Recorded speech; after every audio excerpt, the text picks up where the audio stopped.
So welcome to PH 101 lab. Our experiment number 4 is about to study the average velocities using the air track test system, which we were discussing in our previous theory and calculations part. So, now we will be experimentally demonstrating how to use an air track system. So basically this whole setup, as you can see, is an air track system. Actually it consists of photo gates. These are the two photo gates as we discussed. Here these two photo gates are connected through a wire with the photo gate timer. So this is our glider, and its position is, it can slide over this triangular surface. So this triangular surface is known as air track system. This triangular surface is called the air track system. It is hollow inside, and on the surface of we have holes. On the surface of this air track system we have holes. Now when we will switch on our power supply, which is the air blower, so what will happen, this air supply will provide air. This air supply will provide air. The air will go inside this tube, you can say, this triangular tube which is hollow inside. So what will happen, the air will come out of these holes. The air will come out of these holes. So on both sides, on the front side as well as on the back side, we have holes. So the air will come out. Now how to use this setup? First let me explain the apparatus. These are the two photo gates. This is the photo gate timer. So these two photo gates are connected with a power source. This is the air blower supply system. This is the glider which can slide over this horizontal surface. And this is the, you can say it's a cardboard or board of length L. Now the air track system is inclined a little from this side, from, let's say this is our starting point, so it's 1 or 2 centimeter above as compared to this side. So basically the purpose to keep it at inclination is to allow this glider to slide through this horizontal surface easily. So as we discussed, there are many methods to reduce the friction. So one way is to using air. So how we can reduce the friction? So the first thing is this surface contain holes. So when you slide this glider using your hands or using your hand, you can see that it's experiencing frictional force. So there is a frictional force. But if you power on this air supply, you will feel that it will move a little easy.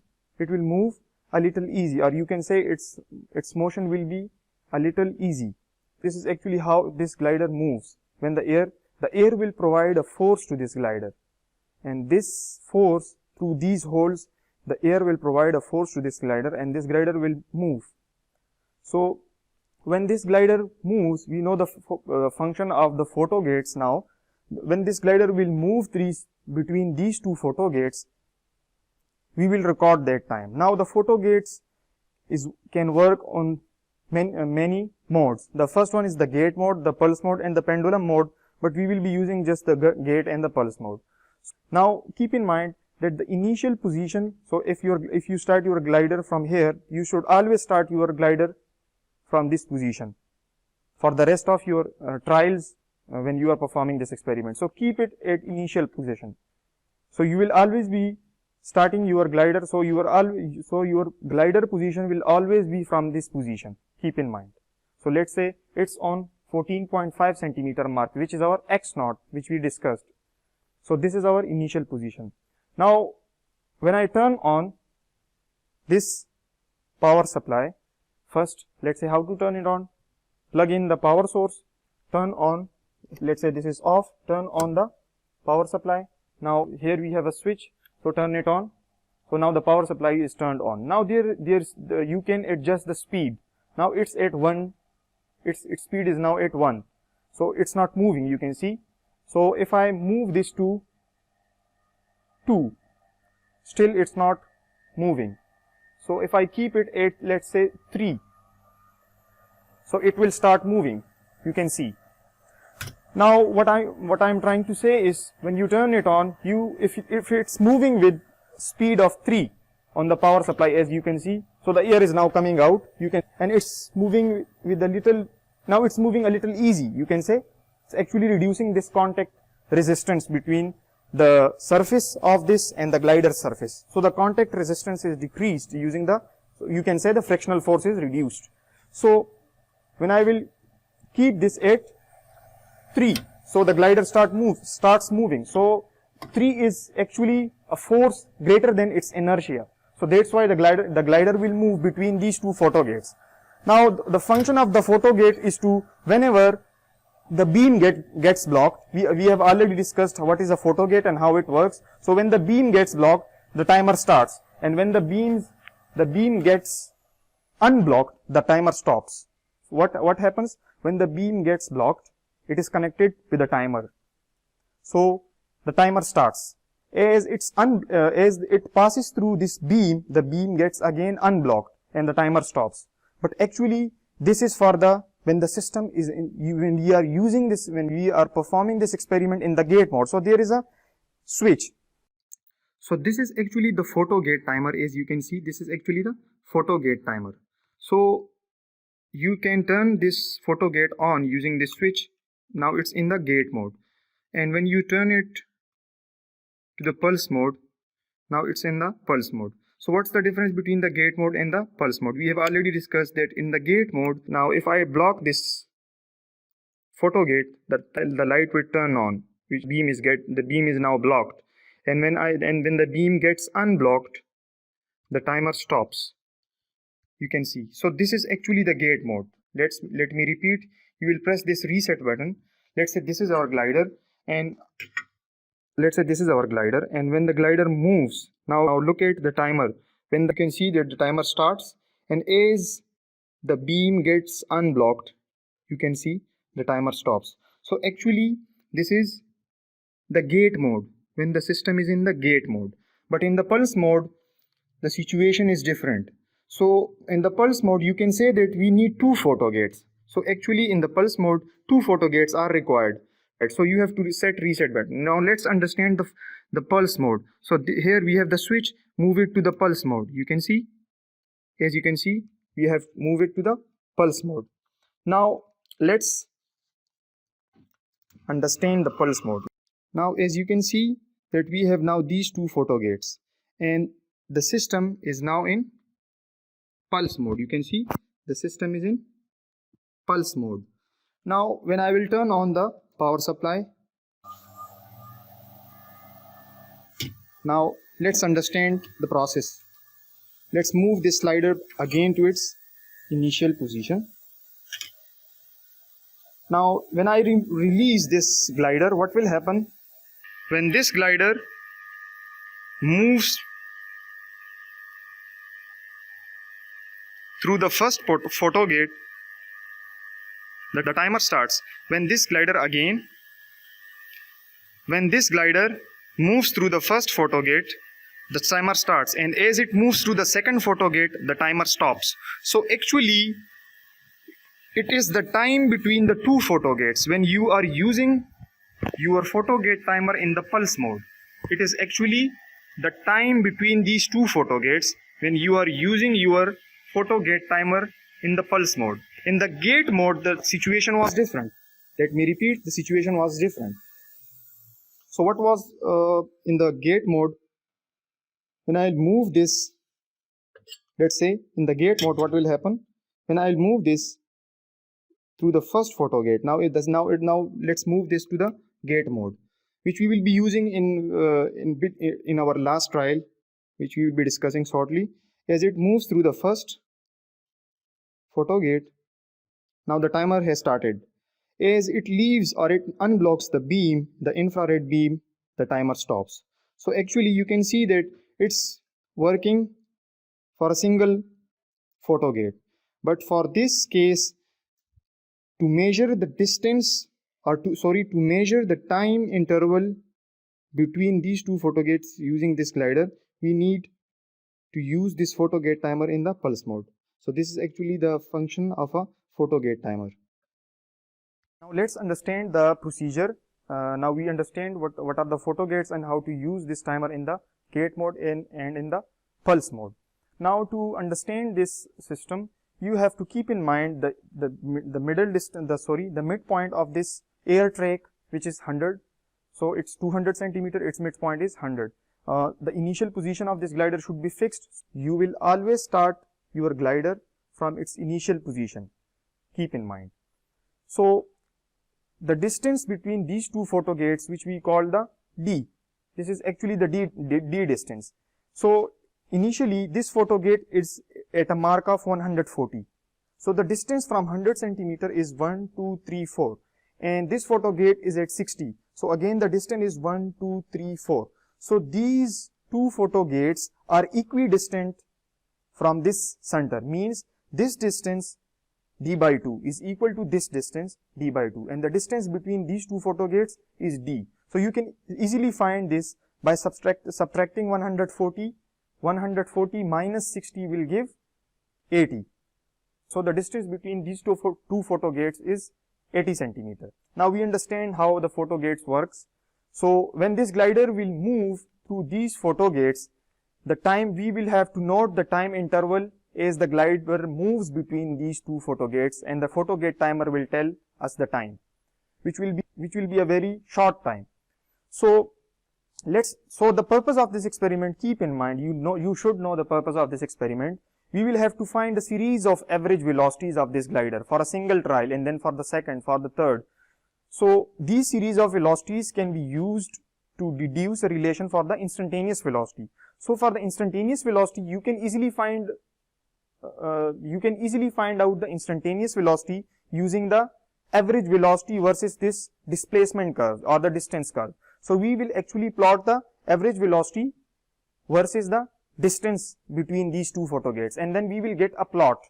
And by extrapolating that plot, that curve, which will be a linear curve, by extrapolating that linear curve, the y-intercept, as we discussed, will give us the instantaneous velocity. So actually this experiment is used to find a series of average velocities, and then we will plot those velocities and we will get a relation for the instantaneous velocity. So actually this is the purpose of this experiment. Now how to perform this experiment? So we know that the glider was moving at position 3. So you should not be always changing its position to first, second or third. You will hit at 3. You know that at 3 the glider start moves. So keep it at 3. You can use this power on off switch. So when I will turn this on, for the first case, the photo gate timer for the first case, the photo gate timer should be in the pulse mode. Now let's start. When I will turn this power supply on, the glider will start moving. The timer starts, the timer stops, and we have our time. So you have to note this time T1. So our T1 is, let's say, 1.3968 seconds. So this is the time interval between these two photo gates when this glider moves between these two photo gates. So this is actually the time taken by this glider to move between these two photo gates. So very simple, it's very simple. Now you have to, this is our T1. So in the table, you will have to repeat this experiment 5 times for a fixed distance. So the distance here in our case is, our D is 80 centimeter. So we know the distance, 80 centimeter, and our T1 is 1.3968 seconds. Now again, you will move this glider back to its initial position. Now keep in mind, you can adjust the position of this photo gate timer. You can move it above or below using an adjustable knob, but you don't need to do this. Keep in mind, the glider should always block the beam. So if, let's say if our photo gate timer is a little above and it's moving between the photo gate, so it will never block the beam. So it should block the beam. So you have to keep it in such a way that it's always blocking the beam, and it should be at 60 mark in our case. Now let's repeat for T2. So what you have to do, move the glider back to its initial position x0. This is our middle position was x1, which is in our case is 100 centimeter. Now reset this glider. Now again switch the power on. You don't need to change this speed. You don't need to change the speed. So turn the switch on. Again, the timer starts, and as it moves through the second, the timer stops. So for the second case, the time is 1.3744 seconds.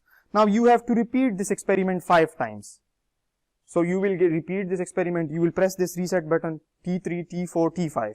Now when you get T1, T2, T3, T4 and T5, you will divide this by 5. So this is actually the average of time, so we will get T average as we have discussed. Now from using this T average, if you divide this distance d by T average, you know that you will get the average velocity. So you know the average velocity, simple, the displacement per unit time or the total displacement divided by the total time interval, we will get the average velocity. So this is for the case of, for the first case when the distance was 80 centimeter and the middle, and keep in mind this photo gate and this photo gates should be equidistant from this center point. It means that this distance from the center to the photo gate, second photo gate, and this distance from the first photo gate to the center should be equal. So you have to repeat this experiment. Now the how to perform this experiment for the second case. So what we will do, we will have to change the position of the photo gate. So we will move these photo gates a little closer. So the requirement for our experiment will be, we will move this photo gate and this photo gate 5 centimeter each. So it means if I move this photo gate 5 centimeter, so the second photo gate will be now at 135 centimeter. And similarly, I will move this photo gate by 5 centimeter towards the second photo gate. Now the distance is reduced by 10 centimeter actually, because we are moving the photo gates 5 centimeter this side and 5 centimeter this side, closer to each other. So the total increment will be 10 centimeter. So you have to repeat this experiment now for D is equal to 70 centimeter. In the first case, we were calculating our time, we were finding our time interval for the case of 80 centimeter. Now you have to repeat it for the 70 centimeter, T1, T2, T3, T4 and T5. You will then take the average, simply take the average and divide the distance, which is now 70 centimeter, by that average time, and we will get the average velocity. Now you have to, again using the 10 centimeter increment, 5 centimeter each, you will have now reduce this distance. You will have to reduce this distance by 5 centimeter each increment. So the third distance will be 60 centimeter. Now let's say for the distance D is equal to 60 centimeter. Now you will take T1, T2, T3, T4, T5. You will have to fill the table for this case. Similarly, for D is equal to 50 centimeter, D is equal to 40 centimeter, D is equal to 30 centimeter, D is equal to 20 centimeter, D is equal to 10 centimeter. So we know that the photo gates are getting closer and closer, 5 increment each in each trial. So there will come a stage, there will come a point when the distance between the photo gates will be very small. Now when the distance between these two photo gates is very short or very small, so what's the problem is, when this glider will move through these photo gates, there is a possibility that it blocks the beam simultaneously of these two photo gates. And the second thing is, we don't want this. We can, if the distance between these two photo gates is very small, let's say 10 centimeter, which is a very short distance.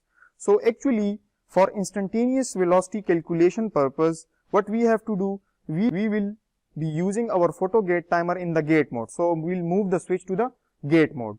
Now as it moves, let's switch on the power supply. So when now it's working in the gate mode. So you can say that these two photo gates are now working as a single photo gate, and in the gate mode, as it blocks the beam and it unblocks, as it will block the beam, the photo gate timer will start, and as it unblocks the beam, the photo gate timer will stop. As it unblocks the beam, the photo gate timer starts, and as it unblocks the beam, the photo gate timer stops. So you can see, we have already discussed this point in the very start of this video. So as it moves in the gate mode, the timer starts, and as it leaves the photo gate, the first photo gate, the timer stops. You will get a series of average velocities. You will draw a plot, then we will draw a graph between the distances. So our initial distance was 80 centimeter, then 70, 60, 50, 40, 30, 50, 10. 30, sorry, 20 and 10. So these values will be on our x-axis, and we will plot a graph. Definitely we will get some points on our graph, and then we will draw a line, and that line, when we will extrapolate it, we will get a y-intercept, and that y-intercept will give us the instantaneous velocity. So it's very simple to draw a plot between the distance and the average velocity. Thank you.